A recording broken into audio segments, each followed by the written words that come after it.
Olá pessoal, esse é o primeiro vídeo de uma série de vídeos que eu pretendo fazer sobre a disciplina que eu estou lecionando, né? Geometria analítica. Então, é uma disciplina muito importante, ela tem uma carga horária pequena para o assunto, né? Então é muito assunto para pouco tempo, mas uma maneira da gente tentar minimizar esse problema produzindo esses vídeos, né, onde eu vou expor o conteúdo, a teoria, fazer alguns exercícios, de maneira que na sala de aula a gente possa aproveitar da melhor maneira possível, né, fazendo exercícios, tirando dúvidas, né? Então essa é a ideia. Então, geometria analítica, né? A gente pode dizer que a geometria analítica foi uma disciplina da matemática, uma área da matemática que tem uma data de nascimento, né? Porque justamente a geometria analítica se deve a esse sujeito aqui, o René Descartes, né? Um filósofo e matemático francês, que lá em 1637 escreveu um livro muito famoso chamado Discurso sobre o Método, né? Um livro sobre filosofia, onde ele expõe as ideias dele sobre filosofia, ciência, etc. E como uma demonstração dos resultados que ele conseguiu lá na filosofia, ele aplica, né, esse discurso sobre o método científico, sobre como produzir ciência, a essas três áreas do conhecimento: a geometria, a ótica e a meteorologia, né? No caso aí, meteorologia mais significando fenômenos celestes, né? E esse livro é muito importante, o discurso sobre o método, tanto na filosofia quanto na matemática, nesses três apêndices, onde ele faz muita matemática aí, em particular nesse livro chamado A Geometria, né? Geometria, onde ele explica a abordagem dele para a geometria, que foi uma coisa mais ou menos inovadora, né? Assim, pessoas antes dele já tiveram ideias semelhantes, mas a gente pode dizer que foi René Descartes que deu o pontapé inicial para o estudo da geometria analítica, né? E qual é a ideia da geometria analítica, né? Bom, antes de Descartes, digamos assim, você tinha a geometria, que cuida das figuras, dos pontos, das curvas, vetores, né, de objetos geométricos como os que estão aqui do lado esquerdo, né? E você tinha a álgebra, que estuda basicamente números, equações, né? Equações envolvendo variáveis indeterminadas, etc. Então, eram duas áreas distintas do conhecimento da matemática, né? A geometria e a álgebra. Então, a ideia de Descartes foi uma maneira de unificar, né? de transformar problemas geométricos em problemas algébricos e vice-versa. Então, a ideia dele, uma ideia simples, né, porém brilhante, que a gente pode dizer que mudou a ciência, a matemática para sempre, né, é a ideia de sistema de coordenadas cartesiano. Bom, o que vem a ser um sistema de coordenadas cartesiano, né? A gente está mostrando aqui, a gente tem duas retas, o que a gente chama de eixo X e o eixo Y aqui, duas retas perpendiculares, né, marcadas aqui com marcações de igual tamanho, né, sendo que as marcações para a direita assumem valores positivos, para a esquerda assumem números negativos, por uma convenção, né, que a gente adota. Então, uma vez você admitindo, estabelecendo esse sistema de coordenadas, essas duas retas perpendiculares que se encontram num ponto aqui chamado origem, né? Qualquer outro ponto do plano pode ser endereçado, né? Tem um único par de números que identifica o número exatamente. Por exemplo, a gente tem aqui o ponto A, né? O ponto A, ele corresponde ao ponto aqui que está, quando você projeta esse ponto segundo uma reta paralela ao eixo Y, essa reta paralela ao eixo Y, vai encontrar o eixo x no ponto 2. Então a gente diz aqui que A tem abscissa 2. Eu já vou falar isso mais claramente. E quando a gente projeta o ponto A, né, para uma reta paralela ao eixo x, essa reta aqui paralela ao eixo x, passando por A, essa reta vai encontrar o eixo y no número 1 aqui. Então, esse par de números 2, 1 localiza, identifica completamente o ponto A, né? Então, como eu disse, né, com relação a esse sistema de coordenadas que a gente adotou aqui, isso é um ponto interessante, porque você poderia colocar o sistema de coordenadas em outro ponto, né, e assim o A teria outras coordenadas, mas com relação a este sistema de coordenadas, o ponto A tem abscissa 2 e ordenada 1. Esses são nomes que a gente usa, né? A gente pode também dizer que A é representado pelo par ordenado 2, 1. Sempre o primeiro número do par é a abscissa e o segundo número é a ordenada. É isso. Ou ainda a gente pode falar que o x de A é 2 e o y de A é 1. Tá ok? Então a gente tem várias maneiras de dizer a mesma coisa. Ok? Bom, da mesma maneira que eu fiz para o ponto A, aqui eu posso fazer para qualquer outro ponto do plano. Por exemplo, aqui tem aqui o ponto B. Com relação a este sistema de coordenadas cartesiano que eu adotei, o B tem coordenadas menos 2, 2. Né? Porque quando a gente faz aquele processo de projeção por retas paralelas aos eixos, o B vai ter coordenadas, o x de B é menos 2, o y de B é 2. Isso vocês já estão acostumados, né? Já estudam isso no segundo grau, mas talvez vocês não tenham ainda a dimensão da importância disso, né? A gente vai dar vários exemplos aqui de como isso é uma ideia revolucionária. Aqui o ponto C tem coordenada x menos 1, coordenada y menos 2. Então C, com relação a este sistema de coordenadas, tem coordenadas menos 1, menos 2. E por último aqui o D, com relação ao sistema de coordenadas, tem coordenadas 4, menos 2. A gente convenciona, né, todos os pontos que tem o x e o y positivos, a gente diz que está no primeiro quadrante. Se o x for negativo e o y positivo, está no segundo quadrante. Se tanto o x quanto o y forem negativos, a gente está no terceiro quadrante, o ponto está no terceiro quadrante. E se, como no caso do D aqui, né, o ponto tiver o x positivo e o y negativo, a gente diz que o ponto está no quarto quadrante. Então isso é uma convenção que é útil às vezes.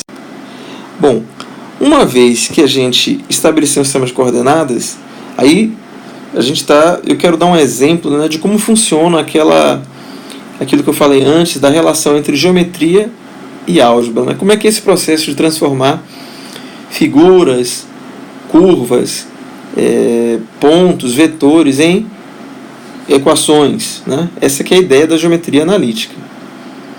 Então, por exemplo, uma noção fundamental que a gente tem que estabelecer, se a gente está falando de geometria, né? Geometria vem da palavra grega, né? Vem do grego. E geo aí é terra, metria, medida. Né? Então, uma coisa importante que a gente tem que fazer quando a gente vai estudar geometria, logo de cara, é definir a distância. Como a gente calcula a distância entre pontos. Então, uma vez... Bom, se eu não tivesse sistema de coordenadas, se eu tenho um segmento como esse segmento AB aqui, o que eu posso fazer é pegar uma régua e medir essa distância entre A e B. Mas uma vez que a gente estabelece um sistema de coordenadas, existe uma outra maneira de fazer isso, uma outra maneira de fazer esse processo, que vai nos levar a uma fórmula para a distância, né? Uma maneira de calcular a distância entre A e B, entre dois pontos, conhecidas as coordenadas dos pontos. Então, como é que funciona isso? Bom, se a gente tem dois pontos, eu posso saber aqui quem é o x do A, o y do A, o x do B, o y do B. tá certo? Com isso, esses números aqui, no caso, eu estou usando letras para representar, mas em cada caso concreto, essas letras aqui vão ser números. Essas x de A vai ser um número, y vai ser um número, mas como a gente quer encontrar uma fórmula geral, eu uso letras aqui. Isso é a álgebra, né? Então, para chegar a essa forma, o que eu faço? A gente pode construir um triângulo retângulo aqui, ó, tá certo? De tal maneira que esse segmento aqui seja paralelo ao eixo x, esse segmento seja paralelo ao eixo y, esse segmento passe por A, esse segmento horizontal passe por A, esse segmento vertical passe por B, né, e eles se encontrem neste ponto aqui. Claramente, a gente vai formar um ângulo de 90 graus aqui e um triângulo retângulo. Um triângulo retângulo que tem essa hipotenusa aqui. O valor da medida dessa hipotenusa é justamente a distância entre A e B que a gente quer encontrar. E essa distância aqui horizontal, o comprimento desse cateto, é a diferença entre o x de B menos o x do A. Da mesma forma, essa distância vertical aqui é a diferença entre o y do B e o y do A. Ok? Então, conhecidos os valores aqui de XA, XB, YB e YA, eu posso calcular essas medidas e pelo teorema de Pitágoras, se a gente conhece os catetos, a gente conhece a hipotenusa, a medida da hipotenusa, não é isso? Como é que a gente faz isso? O teorema de Pitágoras aqui. A distância entre A e B, que eu estou denotando, né, por DAB, essa distância aqui, entre esses dois pontos, ao quadrado, é igual ao cateto, a um cateto ao quadrado, mais outro cateto ao quadrado.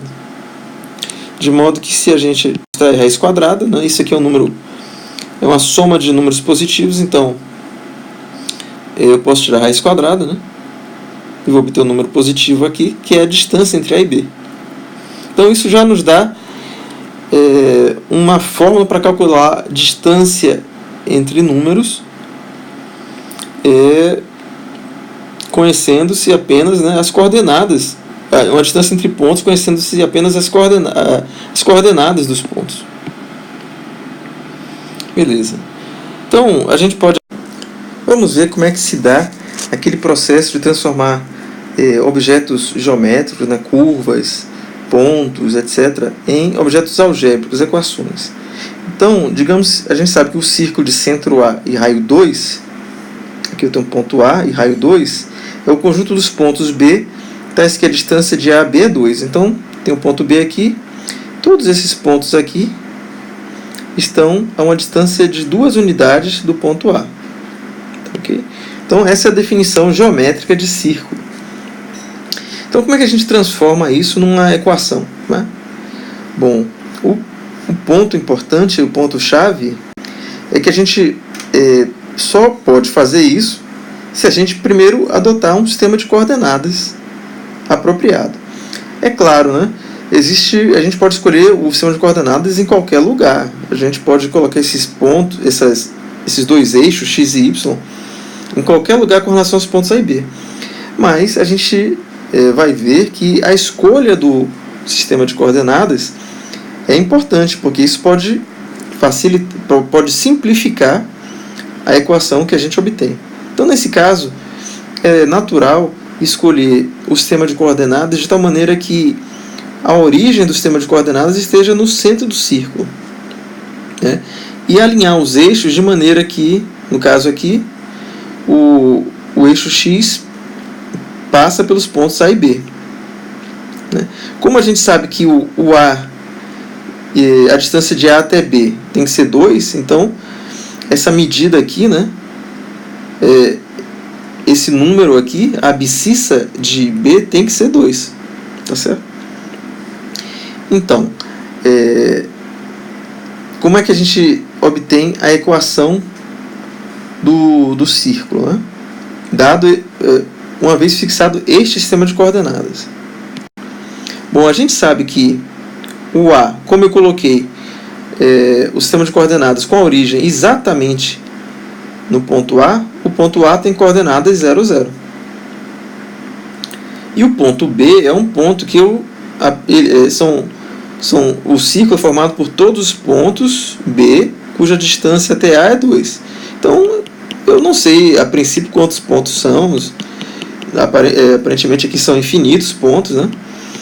Então, eu vou adotar letras para representar as coordenadas do ponto B, porque é uma incógnita, é algo desconhecido, né? Então, eu vou representar a abscissa de B por x, a ordenada de B por y. Essa é a convenção que a gente adota, né? Então, B tem coordenadas x, y. B é um ponto qualquer. Então, só que qual é a restrição? A gente sabe que a distância, como é um círculo, a distância de B a A tem que ser 2. Então, eu tenho que a distância de A até B é 2. Aplicando a fórmula da distância, a gente sabe que 2 ao quadrado, que é 4, é igual a o x de B, que é x, menos o x de A, que é 0 ao quadrado, mais o y de B, menos o y de A, que é 0 ao quadrado. Como x menos 0 ao quadrado é igual a x ao quadrado, y menos 0 ao quadrado é igual a y ao quadrado, a gente obtém, finalmente, esta equação. Então, a gente obteve a equação do objeto geométrico, do círculo, né? Mas, para isso, foi necessário o quê? Adotar um sistema de coordenadas apropriado. Então, o nosso curso aqui, essa foi a primeira aula introdutória. No nosso curso, a gente vai ver isso para vários outros tipos de curva, né? A gente vai ver isso para parábolas, elipses, hipérboles e outras curvas, tá certo? E essa é a ideia inicial. A gente vai ver também o que acontece se a gente mudar o sistema de coordenadas, o que acontece com a equação, né? Que informações a gente pode obter da equação sobre o objeto geométrico. Então, a primeira unidade do nosso curso vai ser sobre isso. Tá ok? Até mais.